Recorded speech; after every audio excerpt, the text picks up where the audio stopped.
화순 아파트 모녀 살인 사건. 1997년 여름 전라남도 화순. 평범했던 한 아파트에서 누구도 상상하지 못한 사건이 벌어집니다. 한 어머니와 3살 배기 아이가 같은 날 같은 공간에서 목숨을 잃었습니다.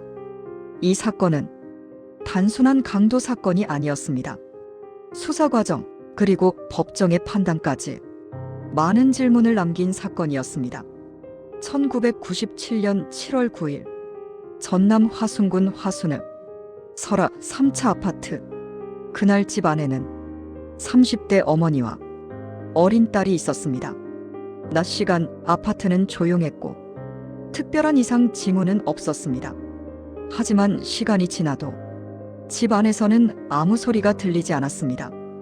가족이 집에 들어간 순간 욕실에서 2사람은 이미 숨진 상태로 발견됩니다. 집안은 어지럽혀져 있었고 일부 금품은 사라져 있었습니다. 경찰은 이 사건을 강도살인 사건으로 판단합니다. 경찰은 즉시 현장을 통제합니다. 눈에 띄는 점은 외부 침입 흔적이 뚜렷하지 않았다는 점입니다. 문을 억지로 부순 흔적도 없었고 범인은 집 구조를 어느 정도 알고 있는 듯 보였습니다. 또 하나, 범행 시간은 대낮. 이는 충동적 범행이 아닌 어느 정도 계획된 범죄일 가능성을 의미했습니다.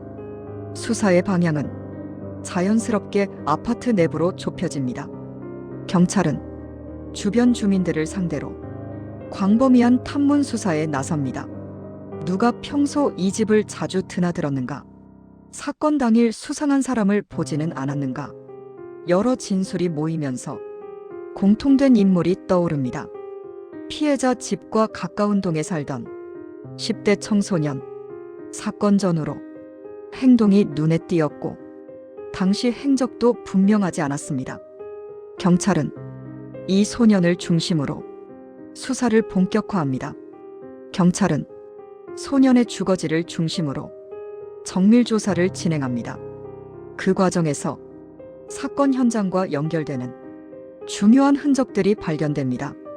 신발 족적의 일치, 이동 경로의 유사성, 현관 주변에서 발견된 혈흔 흔적. 이제 수사는 추정이 아닌 증거 중심 수사로 바뀝니다.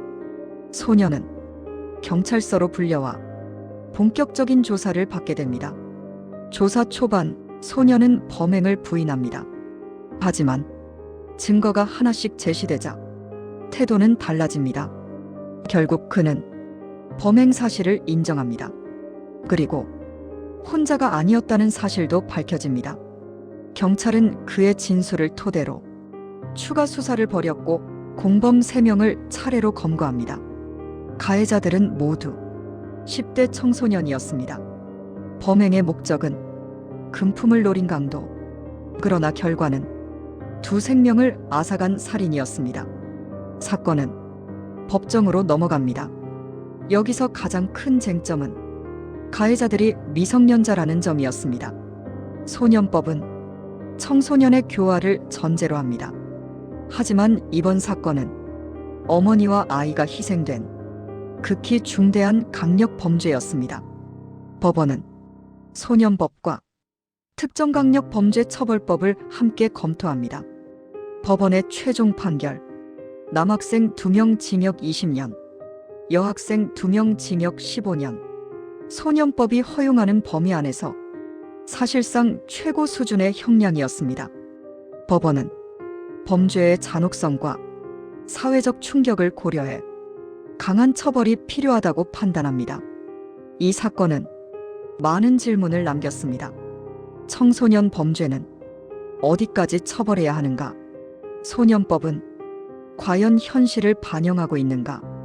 그리고 범죄를 막기 위해 사회는 무엇을 해야 하는가? 화순 설화 아파트 모녀 살인 사건. 조용한 지역에서 벌어진 이 사건은 수사와 법 그리고 사회 시스템의 한계를 적나라하게 드러냈습니다. 이 사건은 지금도 강력 범죄와 소년법을 이야기할 때 빠지지 않고 언급됩니다. 그리고 2 생명은 지금도 사건의 무게로 남아 있습니다.